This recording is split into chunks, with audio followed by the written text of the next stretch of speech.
Il était une fois une mère porc et ses 3 porcelets. 3 frères ont la même taille. Ronds, roses, avec les mêmes queues drôles. Tout l'été, les cochons jouaient dans l'herbe verte, se prélassaient au soleil, se prélassaient dans les flaques d'eau. Mais l'automne est arrivé. Un jour, ma mère a dit qu'il était temps pour eux de penser à l'hiver. Elle leur a demandé de construire une grande maison. Le jeune frère a dit que l'hiver était encore loin. Le frère du milieu a dit qu'il construirait sa propre maison en cas de besoin. Et le frère aîné a décidé de construire la maison lui-même. Les frères cadets et intermédiaires n'ont fait que jouer à leur jeu. Il faisait de plus en plus froid chaque jour. Le jeune frère a décidé de construire une maison en paille. Le frère du milieu pensait qu'il ferait très froid dans la maison au toit de chaume en hiver. Il a décidé de construire une maison à partir de brindilles et de brindilles. Le soir, leur logement était prêt. Ils étaient très fiers d'eux-mêmes et ne pouvaient pas se lasser de leur bâtiment. Maintenant, ils étaient libres et pouvaient faire ce qu'ils voulaient.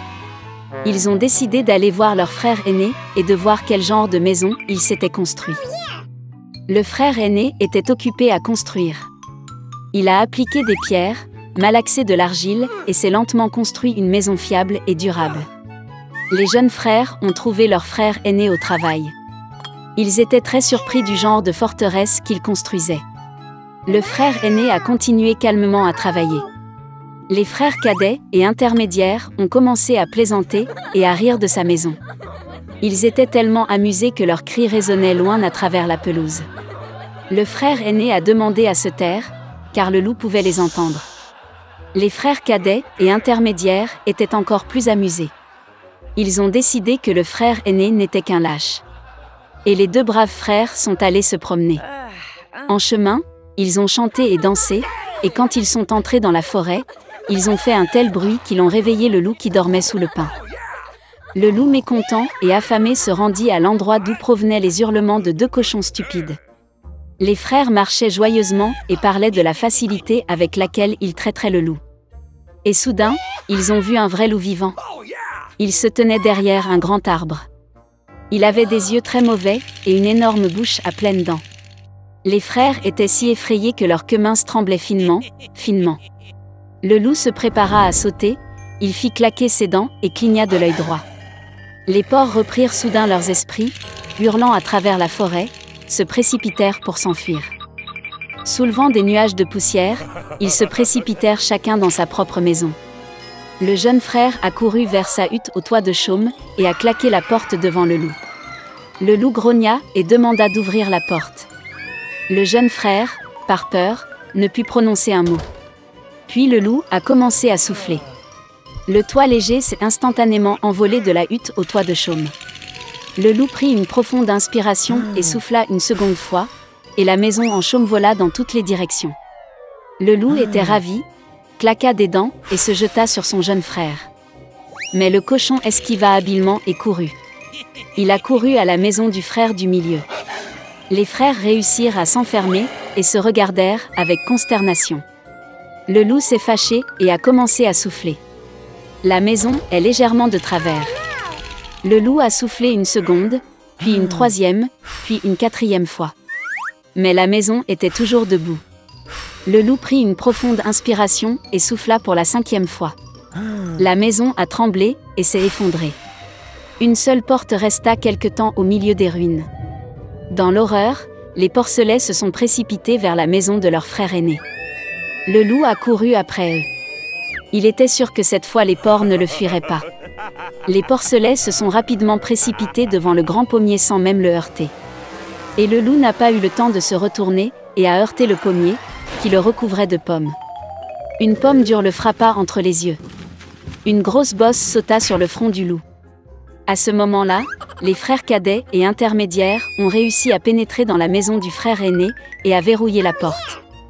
Le loup courut vers la porte, grogna et demanda d'ouvrir la porte. Les jeunes frères avaient très peur et ne pouvaient rien dire en retour. Et le frère aîné savait que lui et ses frères n'avaient rien à craindre dans une maison en pierre solide. Puis le loup a aspiré plus d'air et a soufflé dès qu'il a pu. Mais peu importe combien il a soufflé, pas une seule pierre n'a bougé. Et puis il a levé les yeux, et a remarqué une grande et large cheminée sur le toit. Il monta prudemment sur le toit, et commença à descendre le tuyau. Les cochons ont entendu un bruissement. Le frère aîné a immédiatement deviné quel était le problème. Il se précipita rapidement vers le chaudron, dans lequel l'eau bouillait, et en arracha le couvercle. Le loup descendit la pipe et tomba directement dans le chaudron. Ses yeux s'agrandirent sur son front. Le loup échaudé s'envola, avec un rugissement sauvage, et se précipita dans la forêt. Et les 3 petits cochons se sont occupés de lui, et étaient heureux d'avoir si habilement enseigné une leçon aux méchants voleurs. Dès lors, les frères et leur mère ont commencé à vivre ensemble, sous un même toit. Dans une petite ferme, dans des fourrés denses de bardanes, la mère canard a trouvé un endroit confortable pour construire son nid. Elle a attendu que les poussins éclosent.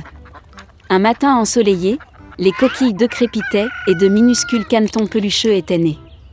Il ne restait qu'un seul œuf, le plus gros qui ne voulait pas se fissurer. Le canard a commencé à s'inquiéter que quelque chose n'allait pas avec lui. Elle se rassit sur l'œuf et décida d'attendre encore un peu. La maman canard a donné toute la chaleur qu'elle pouvait. Elle pensait que cette nana devait être la plus belle, puisqu'elle l'incubait depuis si longtemps.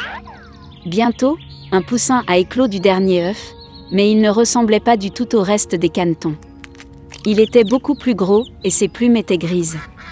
La maman canard était bouleversée de voir un fils aussi laid. Mais elle espérait qu'un jour il deviendrait comme ses camarades. Le reste des canetons se moqua de lui. Il pensait qu'il était méchant, et ne voulait pas jouer avec lui.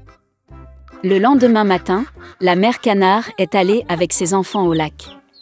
À sa grande surprise, le vilain petit canard a nagé aussi bien que d'autres. Le canard a ensuite amené ses petits au poulailler pour les présenter à la société.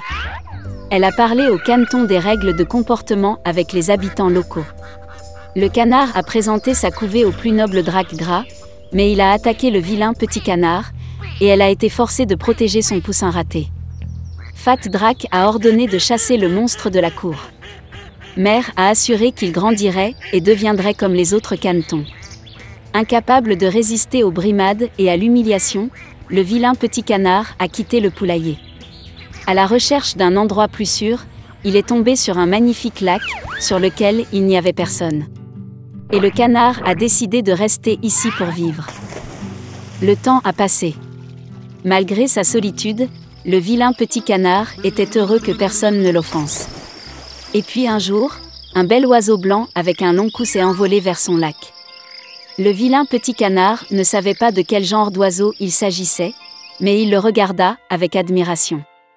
Il l'aimait de tout son cœur. Comme un canard aimerait être comme ce bel oiseau blanc. L'hiver est arrivé, et il a commencé à neiger. Le vilain petit canard a vu de la neige blanche pour la première fois. Il était ravi de ce spectacle. Mais en raison du fait que l'hiver était très neigeux, il était très difficile pour le canard de trouver de la nourriture.